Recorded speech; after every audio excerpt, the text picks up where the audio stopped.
சமீபத்தில் Umar Khalid என்று சொல்லக்கூடியவர் உச்ச நீதிமன்றத்தில் போய் ஜாமீன் கேட்கிறார். பல நேரங்களில் மாநில அளவில் முயற்சி செய்துவிட்டு உயர் நீதிமன்றங்களில் எல்லாம் கேட்டுவிட்டு ஜாமீன் கிடைக்கவில்லை என்பதற்காக உச்ச நீதிமன்றம் செல்கிறார். உச்ச நீதிமன்றமும் சொல்கிறார்கள், இன்னும் 1 வருஷம் கழிச்சு வாங்க ஜாமீனுக்கு அப்ளை பண்ண. 5 ஆண்டுகள் ஆகிவிட்டது சிறைக்கு சென்று. ஏன் சிறைக்கு சென்றார்?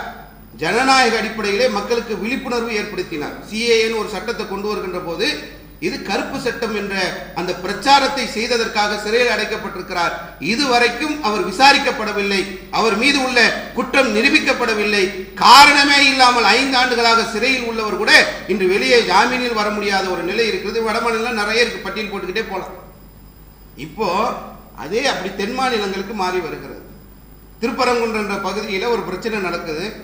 நீங்க அதை எப்படி அணுக வேண்டும் என்று சொன்னால், சட்டத்தை இங்கு பார்ப்பதே கிடையாது. சங்கிகளுடைய மனநிலை என்னவோ அந்த அடிப்படையிலே நீதிமன்றங்கள் தீர்ப்பு வழங்க ஆரம்பித்தது என்று சொன்னால், வெகுஜன இந்து மக்களுடைய நம்பிக்கைக்கு புறம்பாக சங்கிகள் எதை நினைக்கிறார்களோ, இந்த நாட்டிலே கலவரம் வர வேண்டும், மத கலவரம் வர வேண்டும் என்பதற்காக அவர்கள் இடக்கூடிய அந்த திட்டங்களுக்கு நீதிமன்றங்கள் பலியாகி. திருப்பரங்குன்றத்தில் ஒரு தர்கா இருக்கு. தர்காவில் ஆடு கோழியை பலியிடக்கூடிய அந்த நிலை என்பது பல நூற்றாண்டுகளாக இருக்கிறது. அதற்கு அவர்கள் போய் அதற்கு தடை கட்டு நீதிமன்றத்துக்கு போறாங்க. அப்ப நீதிமன்றம் இதற்கு தடை விதிக்கிறது. இல்லை, நாங்கள் இவ்வளவு நாளாக நாங்கள் பிராக்டிஸ் பண்ணிட்டு இருக்கிறோம், இவ்வளவு நாள் எங்களுடைய வழிபாட்டில் உள்ளது, நாங்கள் ஆடு கோழி அறுக்கணும்னு சொல்லி நீதிமன்றத்தில் போய் கேட்டால் நீதிபதிகள் சொல்லுகிறார்கள், ஒரு நீதிபதி அது சரின்றாரு, சரி நீங்க பலி கொடுங்க. இன்னொரு நீதிபதி சொல்றாரு, அது நீங்க பலி எடுக்கக்கூடாது. இப்படி சொன்ன உடனே அது தீர்ப்புக்காக மேல்முறையீட்டுக்கு போகும்போது 3வது நீதிபதி பலியிடக்கூடாதுன்னு தடை கொடுக்குறாரு. அப்ப இவ்வளவு நாள் நாங்கள் செஞ்சுட்டு இருந்தோம் அந்த வழிபாடு, இவ்வளவு நாள் நீங்க வழிபாடு செய்திருந்தால் சிவில் கோர்ட்டுக்கு போங்க, அங்க போய் ஒரு ஆர்டர் வாங்குங்கன்னு சொல்லி இல்லாத ஒரு விஷயத்திற்கு நம்ம போய் ஆர்டர் வாங்க வேண்டும் என்று சொல்லி அனுப்பக்கூடியதை பார்க்கணும். இவ்வளவு நாள் இருந்த வழிபாட்டு தலத்தை மாத்துறாங்க.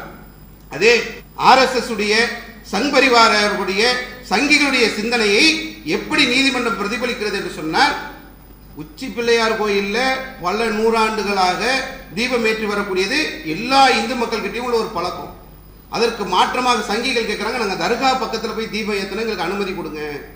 இல்லைங்க, அங்கே தர்கா பக்கத்தில் அந்த தீபம் ஏற்றத்துக்கு எந்த இடமும் இல்லை, அங்கே ஒரு எல்லைக்கல் இருக்குல்ல, அதுதான் தீபத்தூண், அங்கே கொடுங்கன்னு சொல்லி அப்படியே மாற்றி மாற்றி எடுத்துகிட்டு அதற்கு அனுமதியும் வழங்கப்படுகிறது. தமிழக அரசு எதிர்க்கிறது. இது ஒரு மத மோதலை ஏற்படுத்தும். ஒரு வழிபாட்டு தலத்துக்குள்ள இன்னொரு நம்பிக்கை உள்ளவர்கள் போய் ஒரு வழிபாட்டை செய்தார்கள் என்று சொன்னால் அது நாளைக்கு பெரிய பிரச்சனை ஏற்படுத்தும். அதற்கு அனுமதி கொடுக்கக்கூடாது என்று சொன்னால் அரசு எதிர்க்கிறது, அதிகாரிகள் எதிர்க்கிறார்கள், மாவட்ட ஆட்சியர் எதிர்க்கிறார், காவல்துறையினர் எதிர்க்கிறார்கள்.